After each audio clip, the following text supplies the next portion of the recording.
नमस्कार, आपका स्वागत है। दोस्तों, आज देश भर में ज़्यादातर जगह होलिका दहन किया जाएगा, लेकिन होली कब से मनाई जा रही है, यह सवाल तो आपके मन में ज़रूर आया होगा। क्या आप इस जानते हैं? यह जानना वाकई दिलचस्प है कि होली आज से 39 लाख वर्ष पहले यानी रामकृष्ण के काल से भी पहले सतयुग से मनाई जा रही है। एक युग जिसके साथ प्राय सब कुछ खत्म हो जाता है। होली से पार करके भी दूसरे युगों में प्रवेश करते हुए कलयुग में भी न सिर्फ हमारी खुशियों का कारण है, बल्कि यह संदेश देने में भी सक्षम है कि हर बुराई का अंत निश्चित है। होली मनाने की शुरुआत कब और कैसे हुई, इस प्रश्न पर ज्योतिषाचार्य कहते हैं कि इस बारे में कई कथाएं प्रचलित हैं, किंतु सबसे पुरानी और प्रचलित कथा सतयुग है। ऐसे में कह सकते हैं कि होली सतयुग से मनाई जाती है। वह आगे कहते हैं कि 4 युग होते हैं: सतयुग, त्रेता, द्वापर और कलयुग। हमारे शास्त्रों में एक युग लाखों वर्षों का बताया गया है। सतयुग करीब 17,28,000 वर्ष, त्रेता 12,96,000 वर्ष, द्वापर 8,64,000 वर्ष और कलयुग 4,32,000 वर्ष का होना है। इस हिसाब से ही गणना करती है कि होली 39 लाख वर्ष पहले सतयुग से मनाई जा रही है। तब भगवान ने नरसिंह अवतार लिया था और हिरण्यकश्यप का वध किया था। ज्योतिषाचार्यों के अनुसार त्रिदेव इस सृष्टि के संचालन करते हैं। ब्रह्मा सृजक हैं, विष्णु पालनहार तो शिव संहारक हैं। इसके साथ ही विष्णु संतुलन बनाए रखने के लिए भी समय समय पर अवतार लेते रहते हैं। गरुड़ पुराण में भगवान विष्णु के 10 अवतारों का जिक्र है। सतयुग में यह उन्होंने मत्स्य, हैग्रीव, कूर्म, वाराह और नरसिंह अवतार लिया। तो त्रेता में वामन, परशुराम और श्री राम का। द्वापर में श्री कृष्ण रूप में भक्तों के बीच आए। कलयुग में वह कल्कि अवतार लेंगे। वह समय कलयुग और सतयुग के संधि काल का होगा। अभी तो कलयुग की शुरुआत ही हुई है। प्रभु अपने सभी अवतारों में दुष्टों का संहार करते हैं, तो अपनी लीलाओं से जीवन जीने का तरीका भी सिखाते हैं। होली का त्यौहार भी कुछ ऐसा ही है, जिसका आरंभ सतयुग में भगवान के नरसिंह अवतार के समय हुआ। ज्योतिषाचार्य कहते हैं कि सतयुग में एक अति पराक्रमी दैत्य राजा था, हिरण्यकश्यप। हिरण्यकश्यप के भाई हिरण्याक्ष का भगवान विष्णु ने वराह अवतार लेकर वध किया। इस कारण हिरण्यकश्यप उन्हें दुश्मन मानता था। हिरण्यकश्यप का विवाह कयाधु से हुआ, जिससे उन्हें प्रहलाद नाम की संतान की प्राप्ति हुई। हिरण्यकश्यप ने मनचाहे वरदान के लिए ब्रह्मा की तपस्या शुरू की। इस दौरान देवताओं ने उसकी नगरी पर आक्रमण कर दिया और वहां अपना शासन स्थापित कर लिया। उस समय देवर्षि नारद मुनि ने कयाधु की रक्षा की और उसे अपने आश्रम में स्थान दिया। वहीं पर हिरण्यकश्यप के पुत्र प्रहलाद का जन्म हुआ। देवर्षि नारद मुनि की संगत में रहने के कारण प्रहलाद भगवान विष्णु का भक्त बन गया।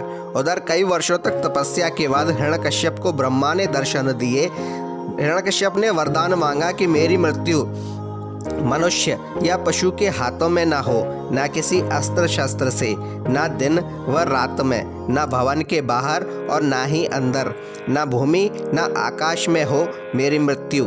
कुल मिलाकर अपनी समझ में उसने अमरता का वरदान मांगा। ब्रह्मा ने उसे यह वरदान दे दिया, किंतु इसके बाद वह निरंकुश हो गया।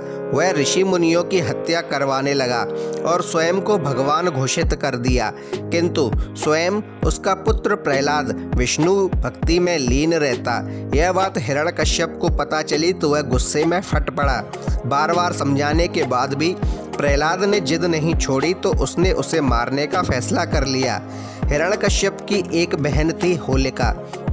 होलिका को भी भगवान ब्रह्मा से एक वरदान मिला था, यह कि उसे अग्नि नहीं जला सकती। हिरण्यकश्यप ने होलिका को कहा कि वह प्रहलाद को अपनी गोद में लेकर अग्नि में बैठ जाए, ताकि प्रहलाद भाग न सकें और वह उसी अग्नि में जलकर खाक हो जाए। होलिका ने किया तो ऐसा ही, किंतु वह खुद भस्म हो गई और प्रहलाद बच गए। कहा जाता है कि होलिका के एक वस्त्र में न जलने की शक्तियां समाहित थीं, किंतु भगवान विष्णु की कृपा से तेज चली आंधियों से वह वस्त्र उड़कर होलिका से हटकर प्रहलाद के शरीर पर लिपट गया। होलिका के जलने और प्रहलाद के बच जाने पर नगरवासियों ने उत्सव मनाया, जिसे छोटी होली के रूप में भी जानते हैं। इसके बाद जब यह बात फैली तो विष्णु भक्तों ने अगले दिन और भी भव्य तरीके से उत्सव मनाया। होलिका से जुड़ा होने के कारण आगे इस उत्सव का नाम होली पड़ गया। उधर हिरण्यकश्यप ने प्रहलाद को मारने के लिए उसे एक खंबे में बांध दिया। वह प्रहलाद को मारने ही वाला था कि भगवान विष्णु खंबा फाड़कर नरसिंह अवतार में प्रकट हुए। उन्होंने हिरण्यकश्यप को उसके भवन की चौखट पर ले जाकर संध्या के समय अपनी गोद में रखकर नाखूनों की सहायता से उसका वध कर दिया। इस तरह ब्रह्मा का वरदान भी नहीं टूटा और आतताई का अंत भी हो गया। भगवान को भक्त प्रहलाद को उसका उत्तराधिकारी बना दिया। सबसे प्रचलित कथा सतयुग में होलिका दहन की ही है, लेकिन बाद के युगों में भी यह उत्सव अलग अलग समय पर मनाया जाता रहा और इससे अन्य कथाएं भी जुड़ती गईं। होली की एक कहानी कामदेव की भी है। पार्वती शिव से विवाह करने के लिए उनकी तपस्या में लीन थीं, लेकिन खुद ध्यानमग्न शिव ने कभी समय तक ध्यान नहीं दिया। ऐसे में कामदेव से रहा न गया और उन्होंने भगवान शिव पर पुष्प बाण चला दिया।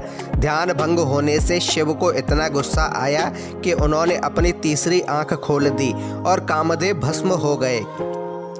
कामदेव के भस्म होने पर उनकी पत्नी रति रोने लगी और कामदेव को जीवित करने की गुहार लगाई। इसके अगले दिन क्रोध शांत होने पर शिव ने कामदेव को पुनर्जीवित किया।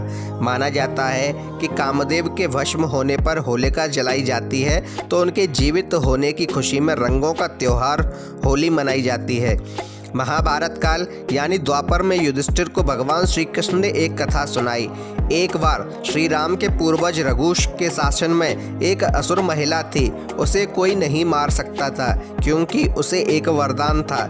एक दिन गुरु वशिष्ठ ने बताया कि उसे मारा जा सकता है यदि बच्चे अपने हाथों में लकड़ी के छोटे टुकड़े लेकर शहर के बाहरी इलाके के बाहर चले जाएं और सूखी घास के साथ उनका ढेर लगाकर जला दें। फिर उसके चारों ओर परिक्रमा करें, नृत्य करें, ताली बजाएं, गाना गाएं और नगाड़े बजाएं। फिर ऐसा ही किया गया और वह असुरी मारी गई। कहा जाता है कि इसके बाद से बुराई पर जीत के प्रतीक के रूप में होली मनाई जाने लगी। होली सबसे अधिक प्रसिद्ध हुई द्वापर युग में, यानी श्री कृष्ण के युग में। पौराणिक कथा के अनुसार कंस को पता चला कि श्री कृष्ण गोकुल में है, लेकिन यह नहीं पता कि वह कहाँ। इसके बाद उसने पूतना नाम की राक्षसी को गोकुल में जन्म लेने वाले सभी बच्चों को मारने के लिए भेजा। पूतना वेश बदलकर स्तनपान के बहाने शिशुओं को विषपान करा देती थी, लेकिन श्री कृष्ण ने दुखपान करते हुए ही पूतना के प्राण खींच लिए।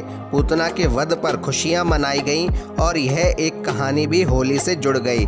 हिंदू धर्म के सभी त्योहारों में खुशियां हैं, लेकिन इसके पीछे गंभीर संदेश भी हैं। जैसे दिवाली अधर्म पर धर्म के विजय का प्रतीक है, वैसे ही होली भी है।